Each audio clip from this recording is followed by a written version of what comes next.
Good evening. You're watching the main news on HKIBC. I'm Azam Khan. Here's a look at tonight's top stories. A hotel under construction in Tsim Sha Tsui catches fire and rages for over 9 hours. High-speed rail services to 3 destinations in Guangdong will resume next Saturday.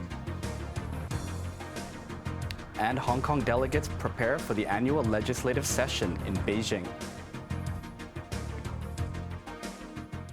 A towering inferno has gutted a high-rise hotel under construction in Tsim Sha Tsui.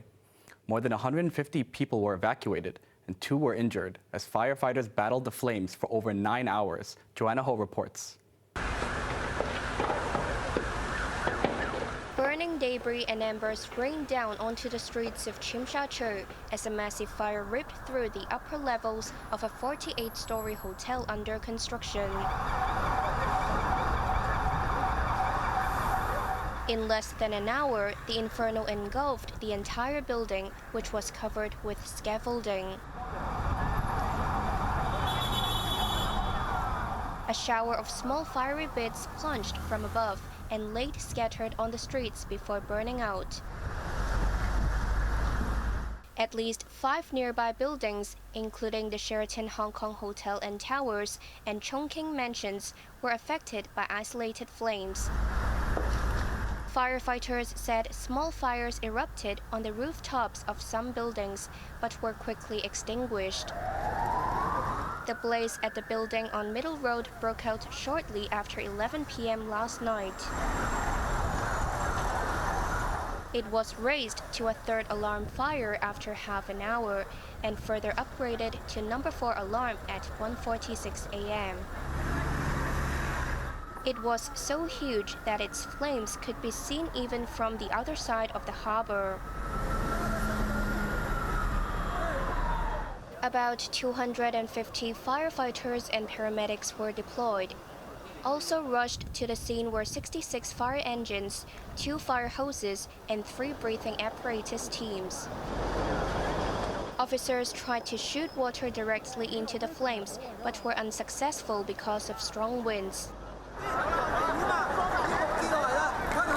As firefighting efforts continued, police expanded a cordoned-off zone for fear that falling scaffolds and debris could endanger pedestrians. At around 3 a.m., thick smoke billowed out from the top floor when a crane cab caught fire. Large crowds, including residents and hotel guests, gathered on the streets to watch the drama unfold. A total of 170 people were evacuated during the fire. Police said there were 2 injuries. 1 person suffered chest discomfort and the other had inhaled smoke. This witness said he heard loud booms and felt the scene was like in a disaster movie.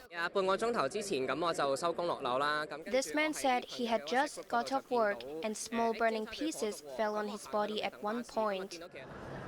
He decided to join the watching crowd as no buses and taxis could enter the area to take him home. The construction site is a $6 billion redevelopment project by the Empire Group at the site of the former Mariners Club.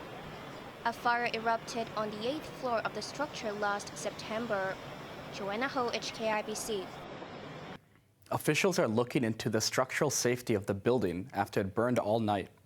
Firefighters said they encountered difficulties because there were no fire services installations, while construction materials hampered their efforts. Here's Janice Lowe. As dawn broke, smoke rose from a fire still burning on the rooftop. By 8:30, the battle was over. But part of the scaffolding, a suspended platform,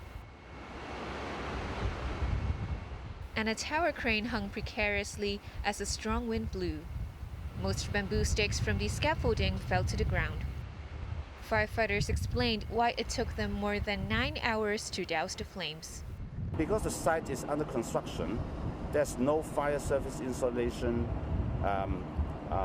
putting in commission in the building, except we have only some temporary ducting for us to convey water to tackle the blaze in the upper floors. The large amount of construction materials, including planks, hampered efforts to reach the heart of the fire. Later, we will deploy our urban search and rescue team to check the structure of the scaffolding of the outer wall of the construction site. The authorities have launched an investigation into the cause of the fire. Evidence of the blaze could still be seen this morning on Nathan Road, a 5-minute walk from where the fire broke out. The intensity of the inferno forced the closure of some nearby roads, including part of Middle Road, as well as Nathan Road in the direction of Tsim Sha Tsui. More than 20 bus routes were diverted. But not everyone was aware of the traffic disruption.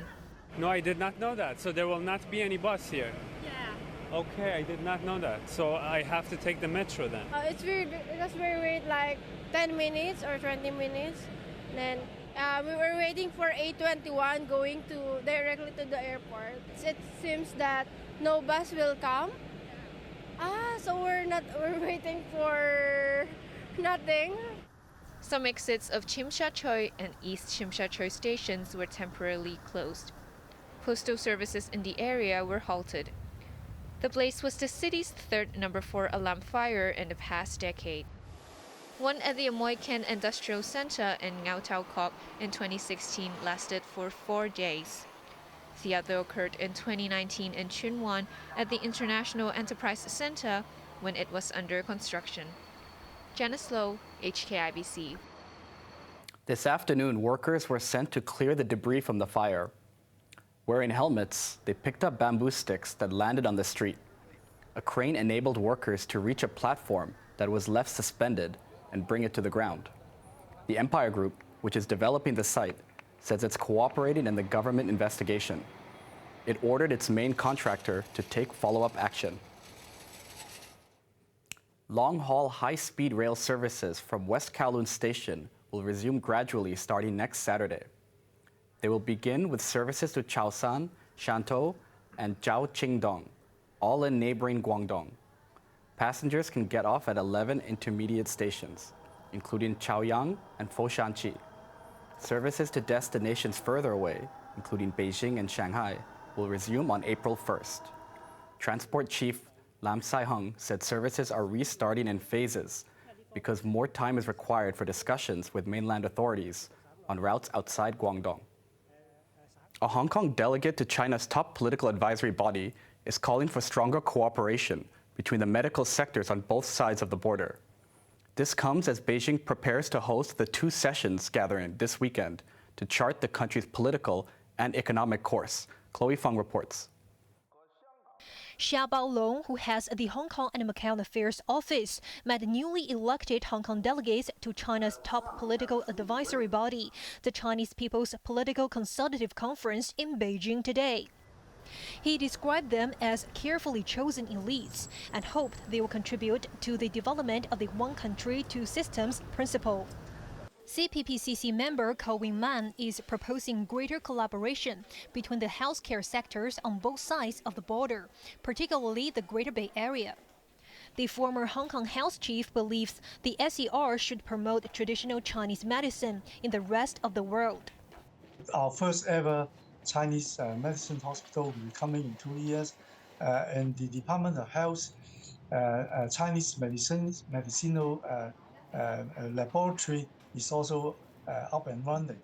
I think we are in a very good position, especially Hong Kong is very up to the international standard and have a very good connection in this particular area.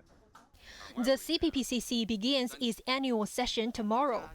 Hong Kong delegates to the National People's Congress, meanwhile, arrived in Beijing today, 2 days before the top legislative body convenes. The so-called 2 sessions gathering is China's most important, and this year it will endorse a major government reshuffle and set economic targets. Hong Kong Chief Executive Zhang Li leaves for Beijing tomorrow for the NPC meeting and will return on Monday. Chloe Fong, HKIBC. Overseas, Cambodian opposition leader Kem Sokha has been sentenced to 27 years under house arrest for treason. He was also barred by a court in Phnom Penh from standing or voting in elections. Kem Sokha headed the now dissolved Cambodia National Rescue Party. The 69-year-old was accused of conspiring with foreign powers to overthrow long-serving Prime Minister Hun Sen. Kem Sokha was first arrested in 2017 based on a video where he purportedly said he had the support of U.S. groups. He denied the charges as baseless. U.S. Secretary of State Antony Blinken has briefly met his Russian counterpart on the sidelines of a G20 meeting in New Delhi, but nothing concrete came out of the encounter. The forum itself was dominated by Moscow's war with Ukraine, prompting Russia to demand why Western invasions were not raised at previous G20 gatherings.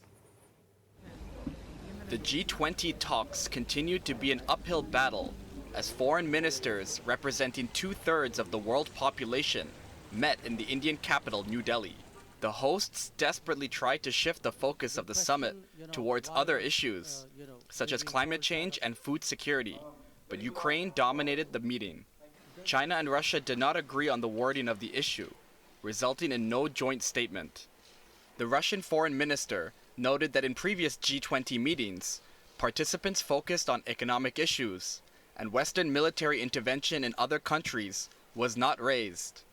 I asked the Indian friends and the Indonesian friends who were cheering the G20 and those who were cheering G20 before Indonesia for all these long years, whether G20 ever reflected in those declarations situation in Iraq, in Libya, in Afghanistan, or in Yugoslavia.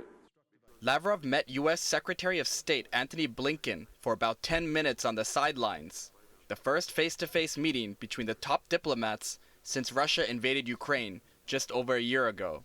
This was not a bilateral meeting. This was not a protracted discussion between the two. This was a rather brief encounter. Blinken said he told his Russian counterpart that the West would back Ukraine for as long as it takes.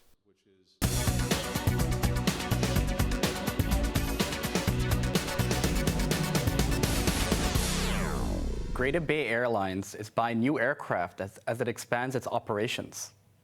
The fledgling Hong Kong carrier ordered 15 Boeing 737-9 planes with the option to buy 5 787 Dreamliners as it looks to add more routes. Currently, the airline flies to Bangkok, Taipei, Seoul, and Tokyo with its fleet of 3 737-800s. Flights to Osaka start next month, and Beijing, Shanghai, Manila, and Ho Chi Minh City will be added soon. Now let's take a look at the markets. The Hang Seng Index closed up 138 points. Top 10 active stocks, Tencent was up $4.80, and Meituan was up $1. Baidu was up $7.50, JD.com was up $5.60.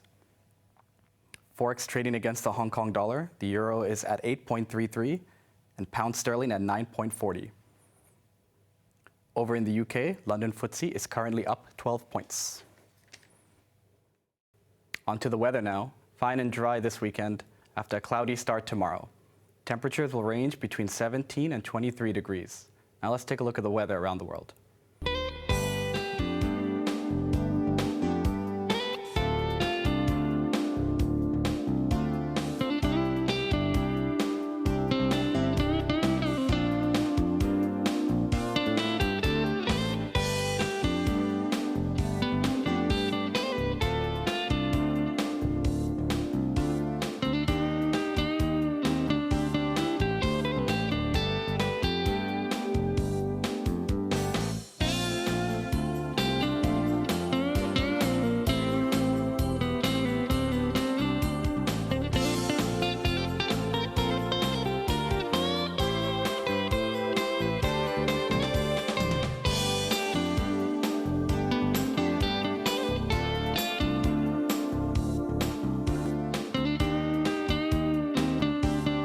That's our main news for Friday night. Join us for more news at 11. I'm Azam Khan. Good night.